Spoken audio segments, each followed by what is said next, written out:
জাতীয় সরকার গঠনে দৌড়ঝাঁপ। জানাবো G24 রাজনীতিবিদ সেনানিবাসে আশ্রয় নিয়েছিলেন। আরো জানাবো যেসব কারণে বিএনপি জামাত এনসিপিতে বিভক্তি। এবং সর্বশেষে জানাবো জোট নিয়ে বিএনপির দু গ্রুপে ধাওয়া পাল্টা ধাওয়া, ককটেল বিস্ফোরণ। এতক্ষণ শুনলেন সংবাদ শিরোনাম, এবারে বিস্তারিত। জাতীয় সরকার গঠনে দৌড়ঝাঁপ। অন্তর্বর্তী সরকার প্রধান ডক্টর মোহাম্মদ ইউনূসের সঙ্গে রাজনৈতিক দলগুলোর ক্রমেই দূরত্ব বাড়ছে, তবে এনসিপির সঙ্গে সম্পর্কের কমতি নেই। সকাল বিকাল দেখা হচ্ছে। দায়িত্বশীল সূত্রগুলো বলছে গত 4 দিন একটানা চেষ্টা করে প্রধান উপদেষ্টার সঙ্গে বিএনপি সাক্ষাৎ পেতে ব্যর্থ হয়েছে। জামাতে ইসলামীর তরফেও বারবার সর্বদলীয় বৈঠকের আহ্বানের তাগিদ দেওয়া হচ্ছে, কিন্তু কোনো অনুরোধেই তিনি সাড়া দেননি।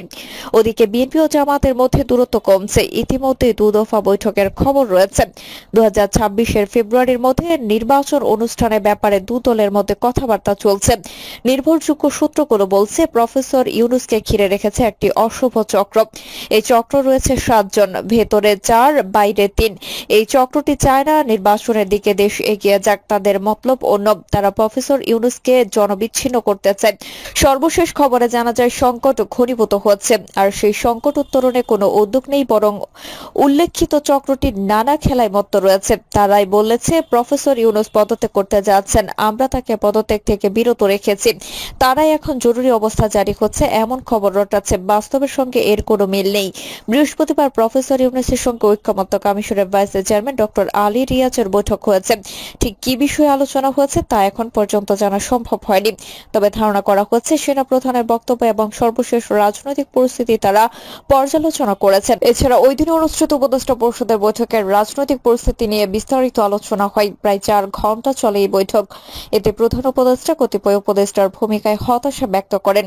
রাজনৈতিক পণ্ডিতরা বলেছেন প্রফেসর ইউনূস পদত্যাগ করলে সব সংকটের সমাধান হয়ে যাবে, এটা মনে করার কারণ নেই, বরং সংকট আরো তীব্র হবে। প্রফেসর ইউনূস যদি সঠিক সময় সঠিক সিদ্ধান্ত না নেন, তাহলে খেলা তার হাতছাড়া হয়ে যেতে পারে। ক্ষতিগ্রস্ত হতে পারে বিপ্লবের মূল চেতনা। এই মাত্র এক অসমর্থিত সূত্রে জানা গেছে পরিস্থিতি মোকাবেলায় একটি জাতীয় সরকার গঠনের দৌড়ঝাঁপ শুরু হয়েছে। G24 রাজনীতিবিদ সেনানিবাসে আশ্রয় নিয়েছিলেন। ছাত্র জনতার অভ্যুত্থানের প্রেক্ষাপটে 2024 সালের 5 আগস্ট শেখ হাসিনা দেশ ত্যাগ করেন। ওই সময় দেশ সহিংসতা ও রাজনৈতিক অস্থিরতা চরম পৌঁছায়। প্রাণ রক্ষায় সাবেক স্পিকার, ডেপুটি স্পিকার, আইন শৃঙ্খলা বাহিনীর সদস্য এবং বিভিন্ন রাজনৈতিক দলের নেতা সহ মোট 626 জনকে দেশের বিভিন্ন সেনানিবাসে আশ্রয় দেওয়া হয়। এর মধ্যে 24 জন ছিলেন রাজনীতিবিদ। গতকাল বৃহস্পতিবার রাতে গণমাধ্যমে পাঠানো বিবৃতিতে এই তথ্য জানায় আন্তঃবাহিনী জনসংযোগ পরিদপ্তর। আইএসপিআর জানায় প্রাণ নাশের আশঙ্কায় যেসব ব্যক্তি সেনানিবাসে আশ্রয় নিয়েছিলেন তাদের মধ্যে ছিলেন 24 জন রাজনৈতিক ব্যক্তিত্ব, 5 জন বিচারক, 19 জন বেসামরিক প্রশাসনের কর্মকর্তা, 515 জন পুলিশ কর্মকর্তা ও সদস্য, বিভিন্ন পাবলিক বিশ্ববিদ্যালয়ে 12 জন কর্মকর্তা ও কর্মচারী এবং 51 জন পরিবার পরিজন। সব মিলিয়ে মোট 626 জনকে দেশের বিভিন্ন সেনানিবাসে আশ্রয় দেওয়া হয়। সংস্থাটি জানায় ওই সময় শুধুমাত্র মানবিক দায়বদ্ধতা থেকে এই আশ্রয়ের ব্যবস্থা করা হয়েছিল। আইন বহির্ভূত হত্যাকাণ্ডের ঝুঁকিতে থাকা এসব মানুষের প্রাণ রক্ষা করাই ছিল সেনাবাহিনীর মূল উদ্দেশ্য। সংস্থাটি আরো জানায় পরিস্থিতির উন্নতির সঙ্গে সঙ্গে সেনানিবাসে আশ্রয় নেওয়া অধিকাংশ ব্যক্তি 1 থেকে 2 দিনের মধ্যে নিজ উদ্যোগে সেখান থেকে চলে যান। তাদের মধ্যে 5 জনের বিরুদ্ধে নির্ধারিত অভিযোগ ও মামলার ভিত্তিতে যথাযথ আইনি প্রক্রিয়া অনুসরণ করে আইন শৃঙ্খলা রক্ষাকারী বাহিনীর হাতে হস্তান্তর করা হয়। আইএসপিআর এর বিবৃতিতে আরো জানানো হয় সেনানিবাসে আশ্রয় প্রাপ্তদের বিষয়ে 2024 সালের 18 আগস্ট একটি আনুষ্ঠানিক সংবাদ বিজ্ঞপ্তি প্রকাশ করা হয়। একই দিন 193 জন ব্যক্তির একটি তালিকা স্বরাষ্ট্র মন্ত্রণালয়ে পাঠানো হয়, যা ছিল একটি মীমাংসিত বিষয়। যেসব কারণে বিএনপি জামাত এনসিপিতে বিভক্তি। 24-এর গণঅভ্যুত্থানের শক্তিগুলোর বিভক্তি এখন দৃশ্যমান। বিভিন্ন ইস্যুতে মুখোমুখি অবস্থানে রয়েছে বিএনপি, জামাত ও অভ্যুত্থানের পর জন্ম নেওয়া দল এনসিপি। এর মধ্যে ৭১ ইস্যুতে জামাত ও এনসিপি নেতাদের পাল্টাপাল্টি বক্তব্য নিবন্ধন না থাকা দল দুটির মধ্যে দূরত্ব তৈরি করেছে। আর বিএনপির সঙ্গে নতুন করে দ্বন্দ্বে জড়িয়েছে এনসিপি। বিএনপি দ্রুত জাতীয় নির্বাচন চাই, পক্ষান্তরে এনসিপি চাচ্ছে স্থানীয় সরকার নির্বাচন। দল দুটির নেতারা একে অপরকে দোষারোপ করতে কোনো কমতি রাখছে না। এনসিপির নেতারা বলছেন বিএনপির নেতাকর্মীরা আওয়ামী লীগের জায়গায় অবস্থান নিচ্ছে, আর বিএনপি নেতাদের দাবি আওয়ামী লীগ নেতাদের দলে ফেরাচ্ছে এনসিপি। সঙ্গে যোগ করেছেন দুর্নীতির অভিযোগ। ঢাকা দক্ষিণের মেয়র পদে বিএনপি নেতা ইশরাককে বসানোর ইস্যুতে দুই রাজনৈতিক দলের দূরত্ব বহুদূর গড়িয়েছে। আদালত থেকে ঢাকা দক্ষিণ সিটি কর্পোরেশনের মেয়র হওয়ার ইশরাকের সমর্থক ও বিএনপি নেতাকর্মীদের দাবি ছাত্র উপদেষ্টা আসিফ মাহমুদ সজীব ভুঁইয়ার কারণে মেয়র হিসেবে শপথ নিতে পারছে না ইশরাক। তারা দুই ছাত্র উপদেষ্টার পদত্যাগের দাবিও করেছে। অন্যদিকে এনসিপি নেতাকর্মীরা আইন উপদেষ্টা সহ বিএনপিপন্থী হিসেবে পরিচিত 3 উপদেষ্টার পদত্যাগের দাবি করেছে। নির্বাচন ইশরাক ইস্যু ছাড়াও সংস্কার, রাখাইনে মানবিক করিডোর এবং চট্টগ্রাম বন্দরের ব্যবস্থাপনা বিদেশি কোম্পানির হাতে তুলে দেওয়া নিয়ে বিএনপি ও এনসিপির পাল্টাপাল্টি বক্তব্য পরিস্থিতিকে জটিল এক সমীকরণের পথে নিয়ে যাচ্ছে। বর্তমানে রাজনীতির মাঠের অন্যতম শক্তি বিএনপি ও জামাতের সঙ্গে এনসিপির এরকম বিরোধকে খুবই দুর্ভাগ্যজনক বলেছেন রাজনৈতিক বিশ্লেষকরা। তারা মনে করেন এই বিরোধের পেছনে কোনো তৃতীয় শক্তি কাজ করে থাকতে পারে। তারা দেশকে অস্থিতিশীল দেখতে চায় না। তবে এইভাবে চলতে থাকলে পতিত আওয়ামী লীগের নেতাকর্মীরা সুযোগ নেবে, যা গণঅভ্যুত্থানের শক্তিগুলোর জন্য ভালো কিছু বয়ে আনবে না। এজন্য সরকারের উচিত কোনো ষড়যন্ত্রকে সুযোগ না দিয়ে দেশকে দ্রুত জাতীয় নির্বাচনের দিকে নিয়ে যাওয়া। নির্বাচন ছাড়া অন্য কোনো বিষয়ে বেশি মনোযোগী হলে সবার জন্য মহাবিপদ ডেকে আনতে পারে। তারা বলেন রাজনৈতিক দলগুলো দীর্ঘ 15.5 বছর আন্দোলন করেছে, অনেক ত্যাগ স্বীকার করেছে, সর্বশেষ ছাত্র জনতা রক্ত দিয়েছে। তাদের মূল চেতনা ও স্বপ্ন ছিল গণতন্ত্র, একটি নির্বাচিত সরকার। ভোটে জনগণ তাদের প্রতিনিধি নির্বাচিত করবে, ঐক্যমতের ভিত্তিতে দ্রুত প্রয়োজনীয় সংস্কার করবে, বাকি সংস্কার করবে নির্বাচিত সরকার। কিন্তু গণঅভ্যুত্থানের শক্তিগুলো ক্ষমতায় যাওয়ার লোভে একে অপরকে সূত্র মনে করে নানাভাবে বিষোদ্গার ও ষড়যন্ত্রে লিপ্ত হয়েছে। বিশ্লেষকরা বলেন 1969-এর গণঅভ্যুত্থান, 1971 সালের মহান মুক্তিযুদ্ধ এবং 90-এর গণঅভ্যুত্থানে যারা রক্ত দিয়ে নেতৃত্ব দিয়েছেন তাদের কেউ ক্ষমতার ভাগ নিতে চাননি। জনগণের ভোটে ক্ষমতায় এসে দেশ পরিচালনা করেছে রাজনৈতিক নেতৃত্ব। কিন্তু এবার এর বিপরীত চিত্র দেখা গেছে। দেশের মুক্তিকামী জনতার প্রত্যাশা অনুযায়ী এক ধরনের প্রত্যাশা নিয়ে অন্তর্বর্তী সরকার গঠিত হলেও পরে ভিন্ন প্রেক্ষাপট সামনে আসে।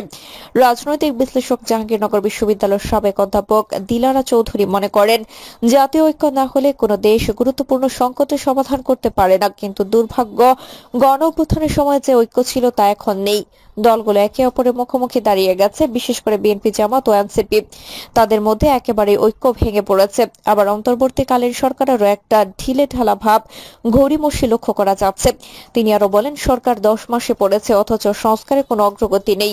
শুরু থেকে সরকারের ম্যান্ডেটই ছিল দ্রুত প্রয়োজনীয় সংস্কার শেষ করে দেশকে নির্বাচনের দিকে নিয়ে যাবে। সরকার তো সেটিও করছে না। সবকিছু মিলিয়ে মনে হয় বাংলাদেশের রাজনীতি একটা টালমাটাল অবস্থায় চলে যাচ্ছে। এনসিপির কথা টেনে সাবেক অধ্যাপক দিলারা চৌধুরী বলেন নতুন রাজনৈতিক দল তাদের কর্মকাণ্ডে মনে হয় জাতীয় নির্বাচনটাকে তারা বিলম্বিত করতে চায়। অবস্থার দৃষ্টি মনে হচ্ছে নির্বাচনটা বিলম্বিত করাই তাদের মূল উদ্দেশ্য। সুতরাং এই মুহূর্তে দেশ নিয়ে খুব একটা আশাবাদী হতে পারছে না। তবে এই সংকট থেকে উত্তরণের একমাত্র পথ হলে সবার ঐক্য। এর বাইরে সমাধান খোঁজা বোকামি, কেননা নানা রকম দেশি বিদেশি ষড়যন্ত্র এখন বড় ফ্যাক্টর হয়ে দেখা দিয়েছে। ফলে সবাই ঐক্যবদ্ধভাবে এসব প্রতিরোধ করতে হবে। এদিকে আসার কথা সংস্কার ও নির্বাচন নিয়ে বেশিরভাগ রাজনৈতিক দলগুলোর মধ্যে মতৈক্য তৈরি হয়েছে। ডিসেম্বরের মধ্যে জাতীয় নির্বাচন চায় বিএনপি সহ অন্তত 50টি রাজনৈতিক দল। দ্রুত সুনির্দিষ্ট রোডম্যাপের দাবি জানিয়ে আসছে দলগুলো। তারা সাফ জানিয়ে দিয়েছে অন্তর্বর্তী সরকারের অধীনে স্থানীয় নির্বাচন চায় না। তবে নতুন দল জাতীয় নাগরিক পার্টি, এনসিপি জাতীয় নির্বাচনের আগে স্থানীয় সরকার নির্বাচন ও গণ অধিকার নির্বাচন সহ আরো কয়েকটি দাবি জানিয়ে আসছে। আবার জামাতে ইসলামেও চাই আগে স্থানীয় নির্বাচন। চলতি বছরের ডিসেম্বরের মধ্যেই জাতীয় নির্বাচন হওয়া উচিত বলে মনে করেন সেনাবাহিনী প্রধান জেনারেল ওয়াকারুজ্জামান। বুধবার ঢাকা সেনানিবাসের সেনা প্রাঙ্গণে অফিসার্স অ্যাড্রেসে নির্বাচন প্রসঙ্গে কথা বলতে গিয়ে সেনা প্রধান আরো স্পষ্ট করে বলেন তিনি 2026 সালের 1 জানুয়ারি থেকে দেশ পরিচালনার দায়িত্ব নির্বাচিত সরকারের হাতে দেখতে চান। ফলে নির্বাচনের সময় নির্ধারণ নিয়ে বেশিরভাগ রাজনৈতিক দলের দাবির সঙ্গে সেনা প্রধানের বক্তব্যের মধ্যে সহমতের আভাস রয়েছে। রয়েছে। এ বিষয়টি ইতিবাচক বলে মনে করেন বিশ্লেষকরা। এই প্রসঙ্গে রাজনৈতিক বিশ্লেষক ঢাকা বিশ্ববিদ্যালয়ের রাষ্ট্রবিজ্ঞান বিভাগের অধ্যাপক কাজী মোহাম্মদ মাহবুবুর রহমান বলেন, অন্তর্বর্তী সরকারের 9 মাস পার হয়েছে, কিন্তু প্রত্যাশা অনুযায়ী কিছু হচ্ছে না। বিশেষ করে জাতীয় নির্বাচন ইস্যুতে সবকিছু অস্পষ্ট করে রাখা হয়েছে। দেশের বেশিরভাগ মানুষের মতামত উপেক্ষা করে নির্বাচন পেছানো হচ্ছে। তিনি বলেন, আকাঙ্ক্ষা থাকা দোষের না, তবে জনগণের ভোটে ক্ষমতায় আসার ব্যাপারে নিজেদের অবস্থানকে অনেকে বিবেচনায় নিয়ে রাতারাতি অনেক কিছু হতে চাইছেন। সমস্যাটি এখানেই। তিনি বলেন, আমাদের মনে রাখতে হবে 1969-এর গণ অভ্যুত্থান, 1971 সালের মহান মুক্তিযুদ্ধ এবং 90-এর গণ অভ্যুত্থানে যারা রক্ত দিয়ে নেতৃত্ব দিয়েছেন তাদের কেউ ক্ষমতার ভাগ নিতে চাননি, কিন্তু এখন আমরা ভিন্ন চিত্র দেখতে পাচ্ছি।